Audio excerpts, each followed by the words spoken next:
Alright guys, welcome back to another episode of the Let's Play. Now, although I've been gone, I've still been working on the world, and I've done a few things, which I'll show off now, but before I do, I quickly want to mention that we are in beta 1.7.3, and the reason for that is because while I was gone, I was too lazy to download Betacraft onto my laptop, so I didn't have access to 1.7_01. But the only difference between that version and this one is that this dupe machine no longer works. So unfortunately, our piston dupe machine no longer works. But a new method has revealed itself, which I will get into later in the video. Now, there are 4 new things that I've added to the world, and the first I want to show you is probably one of the coolest and has proven to be the most useful addition to the world. So, picture this. I'm leaving the portal. I've collected a bunch of resources that I want to drop off at the storage system, or I need wood for a project, so I need to go to the tree farm. As we all know, walking in beta 1.7.3, it takes a while, and for me to walk all the way over to the storage system every single time, all the way to the tree farm, would take a while. So I created a system to make that process a lot faster. So as you press this button, a little door reveals itself, you drop down, and I'd like to reveal the subway. I'd like to introduce you to the subway. This is a project that it took me a long time to work on, not just mining out all the area, but also filling it in with the endstone, the sandstone. What is endstone? It's 1.7.3. I don't know what endstone is. And yeah, also making all the minecart rails and the systems involved in that. But yeah, basically, there's buttons on the walls which correspond to where you can kind of go, which is really cool. So with a simple button press, a minecart will pop out of the ground, you get in it, and it'll take you to where you want to go. So how this system works is basically the same for every station that you can go to and come from, and I'll run you through what that looks like. So with each one of these button presses, you get an individual pulse. And there's 3 different lines that they'll travel along. So obviously if I wanted to go to the storage system, this line would light up all simultaneously. It comes around here, and then this piston will push, there's a slab in there which you can't see, there, we'll push this slab, and the minecart will drop down onto the rails. And because of the way the curve rails works, the minecart will push through and go straight up here, and then you'll be able to go to the storage system. Now, the good thing about this, the way this rail kind of works, is that if I come back on the same rail, the minecart's going to turn instead of clip into here. It's going to turn and make its way back up into basically like what this is, a minecart magazine, really. So yeah, there's 2 of these to kind of save on space, and there's the same kind of thing in every station. This one has 2 in it, so 2 pistons, just to cut down, so I didn't need a 3rd one. This one pushes, and it'll go around this way. That takes you to the tree farm, and then this one's its individual thing to take you to the mine and the Etho boat road. So yeah, pretty simple system, and it works really well. Yeah. So I think without further delay, let's click this one, and we'll go to the storage system, shall we? So yep, you basically can just get in, and it takes you. As you can see, I also decorated the hallways as well. Pretty simple design, and it just basically follows the same pattern all the way through. So yeah, as you can see, I rode along the minecart. It comes down here, and yeah, the same sort of system is set up here, where the minecart will come up and drop into this magazine here, and I've got a button on the wall that basically lights this up, presses it, and will allow it to travel back when I want to go back to the portal. But yeah, this is the platform to the storage system. As you come up the staircase, it's a little inefficient, kind of cuts down on the time save you have from the portal to here. It's the same sort of thing at the tree farm, but I just didn't build a piston elevator. I thought this would be a bit simpler. I might add one in the future, but for now this works good enough. And yeah, then this is where it is in the storage system, which is pretty cool. So we'll get back to more to do with the minecart system in a little bit, but the second thing I've added to the world is just out here across this bridge, and you can probably guess what it might be just based on the flower on top. So, if you haven't guessed it by now, this is a flower farm, which I've built in beta 1.7.3. Now, the building on the outside is quite simple, just a bit of mossy cobble and some glowstone and then the flower. I knew I wanted the flower, but I didn't have much inspiration for what I wanted the building to look like. But I think it looks good, honestly. It's simple, but it's effective, in my opinion. It lights up nicely at night. But when we come into here, there's a room in here where basically you've got a bit of storage in here. This dispenser has bone meal in it, and it dispenses to you. But when you flick this lever, it activates the pistons and starts the redstone clock. I'll turn down the sound, because the pistons can be quite annoying. But it starts a redstone clock, which basically pushes the pistons and also dispenses bone meal into our inventory, which we can then use to right-click and have flowers appear and pop off. And the good thing is it spawns both types of flowers and also some seeds as well if we need more seeds, which we don't really. We still have our wheat farm over a bit further. Now, as you can see, the flowers kind of pop off everywhere, and usually they land in between the pistons and the blocks. I could make a sort of hole for them to fall down into, and like a bit of water stream and a collection system somewhere, but it actually is just a bit easier just to walk through like this and just collect it all. You just push through the pistons and eventually you can make your way back, which is kind of handy. So yeah, pretty simple system. We got all this bone meal from our skeleton farm over in our alpha area that we built quite a while ago now. And yeah, you're probably wondering why there's only a 2 wide block of grass here, and that's because for example, if there was three rows, and there was a flower in the middle row, it would just keep getting pushed onto a grass block and would never actually pop off, which is quite interesting. So the middle row would always be full. So you kind of have to have it be 2, because then the piston arm itself actually replaces the grass block, and then it'll pop off.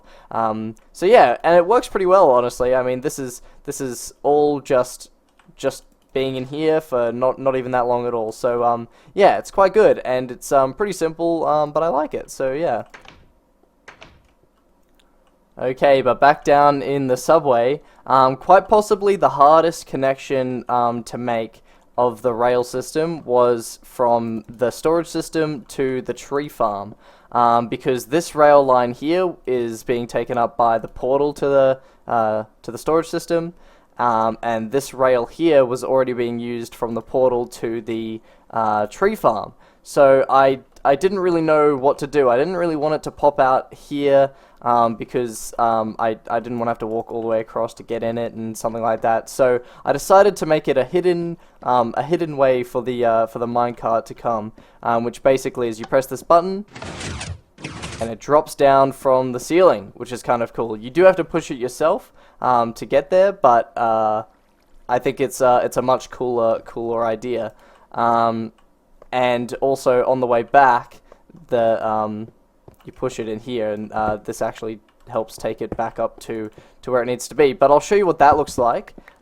Basically, it's the same system as all the rest of them in terms of the minecart dispensing. It's got the minecarts in here, drops down, and it rides across, but instead we also have a line that comes off. So this line leads to the piston, and then this line comes across here, which is a little bit faster than the piston, and it allows just enough time for these pistons to pull the blocks up, and then these pistons to pull back, so that by the time the minecart is traveling along here, there's a hole for it to drop through, and then these push back and push down.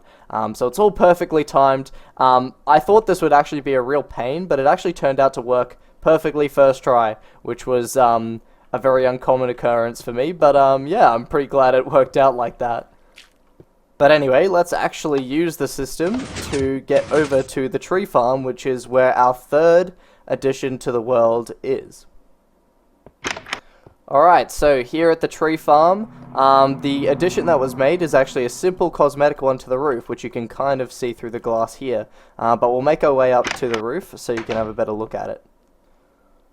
Alright, so here it is. I'm not entirely sure what it is. Like, I don't know what you would call this type of structure. I definitely know it has a name, but I'm not entirely sure what it is. But yeah, it really helps give the roof a bit more height, a bit more, I don't know, depth, and change in height, because before it was just completely flat, which I think didn't look very good. It also gave me an excuse to use leaves. I really wanted to use leaves, but I haven't really had a whole lot of opportunity to use them, and I haven't been able to. But yeah, so I added the leaves to the top. We've got the fences, and you can look up into it, which is really nice.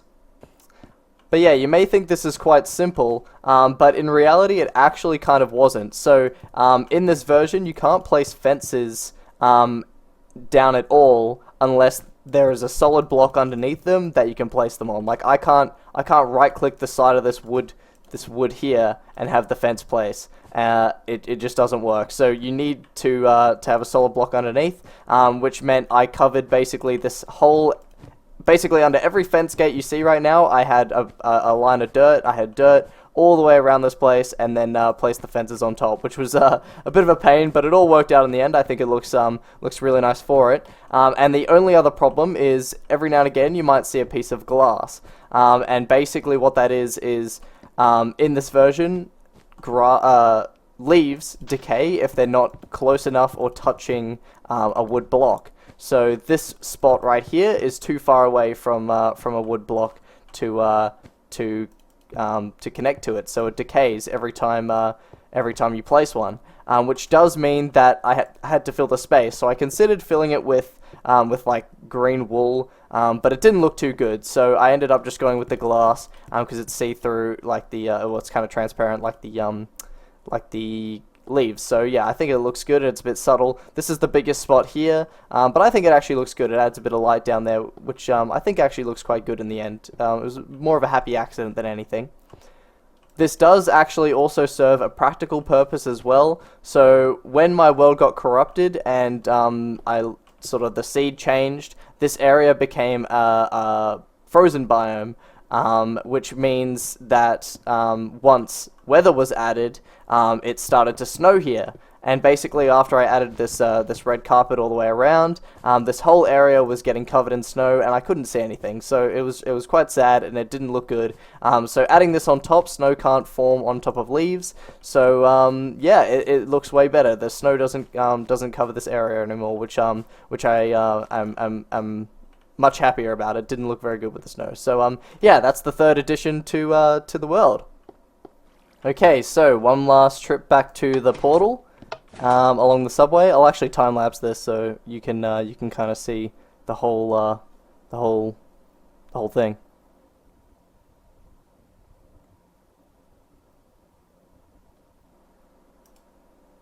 So yeah, that's the whole subway system. I think it looks really good. This one literally just goes over to there. There's a button on the wall that you right click and it brings it back. It's not very complex, and it just leads to the bottom of the mine, so it's not too interesting. The last thing to do with the subway system is actually this piston elevator. This is a really long piston elevator, but I'll show you once we get to the top. There's a really cool piston door that I really like. So at the top of the piston elevator here, there's a piston here, and as you walk across, it opens and is flush with the wall, which I think is really cool. I really like that. Like, you wouldn't know that it's there. You would have no idea, which is really cool. So the only evidence is that there's this button that opens this, but other than that, it's all pretty hidden, which I think is really cool. Now, the last addition is really just a change that I made in the Nether to do with the Nether highways. So coming out here, nothing is too different. But as we get further into the parts of the highway that are in an open space, I've added glass to the hallways basically, so that we can actually look out into the Nether, which I actually think is such a huge change. I don't know how much I've shown the Nether tunnels in videos, but it looks much better. Let me just turn off the fog. It looks so much better to be able to look out into the Nether and see at a distance, get the feel and the vibe. I really like the vibrant red and orange that you can kind of see, and yellow and that, and the fact that you can kind of see the other highways as you look out is really cool. So yeah, I also added this really big this really big glass lookout here, right next to the InfDev portal, which I think is really cool. And you might notice that there's only one ghast here. The spawn rate of the ghasts have decreased immensely. Like, there used to be like 12 to 15 ghasts around here constantly, but yeah, now there's only one, which is really handy, especially for something I plan to do later down the line. Okay, but those are all the new additions that I've done between episodes. I did also kind of add this bridge. I expanded it because, if you remember, we wanted to build up this landmass into sort of Valuable Island is what I was calling it, which is, yeah, strange name, probably working title, but, you know, yeah, I'll work with it. But yeah, I've kind of flattened this area here. I tried to do something. I tried to add sort of iron around the outskirts, but I wasn't liking it, and I wasn't too inspired to build it. So probably next episode is where I'm going to try and knuckle down and try and build something there that I can be happy with. So yeah, but as promised, I want to look at the duplication glitch, which actually has to do with this portal here, which, if you don't remember, or you haven't seen my series before, this was a duplication glitch that was supposed to work in beta 1.6 versions, which didn't end up working. So the way I thought the glitch would work was that if you get in the water and you put a stack in your in the crafting table here, it would pop out. I'm going to turn my sounds down, it's really annoying. So yeah, if you put a stack in there and the water pushes you, as you hit the portal, it would dupe the stack, and there would be 2 stacks. But it never worked, which I was a little confused about. So yeah, I kind of forgot about it, and then finally, when I was building this bridge, I sort of took notice of the portal. I thought, what if I tried it in beta 1.7 versions? And it worked, but not in the way I expected.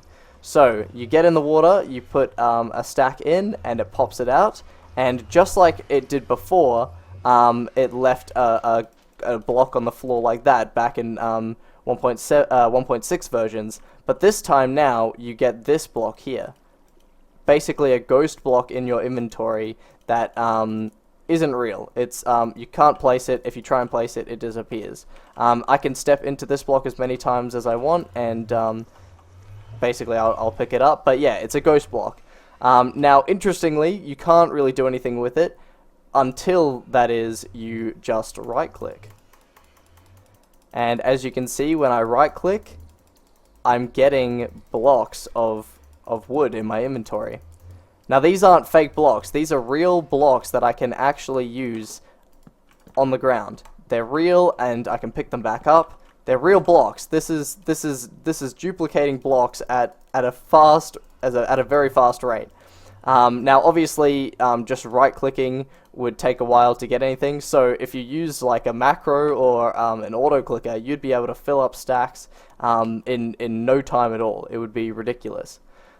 Now, I don't think I'm going to use this duplication glitch anymore. I did use it to get glowstone and some pistons earlier when I first discovered it, but I don't think I'm really going to use it because I don't know. I've kind of been back into the grind of enjoying the grind of collecting materials myself and using them that way. Interestingly, though, I did get a bit of glowstone. And I put it in this chest down here where I was collecting some blocks, and it turned into a stack of 118. Like, that's pretty wild. It's a 118 stack. Now, if I try and pick this stack up, it's going to turn into just a regular stack. But yeah, I'm just going to hold that there, and I think maybe I'll try and duplicate maybe all of these blocks and see if it works with these. That's sort of why they were here. And so far they haven't turned into 118 stacks, but yeah, we'll try with other blocks, and hopefully we can get that, because if that sticks around, that would be pretty cool to have a whole bunch like that. Alright, but that is going to be all for this video. If you enjoyed, leave a like. If you're new and you want to see more of what I do and add to this world in the future, subscribe. But yeah, I think that's all for now, and I'll see you in the next one. Laters!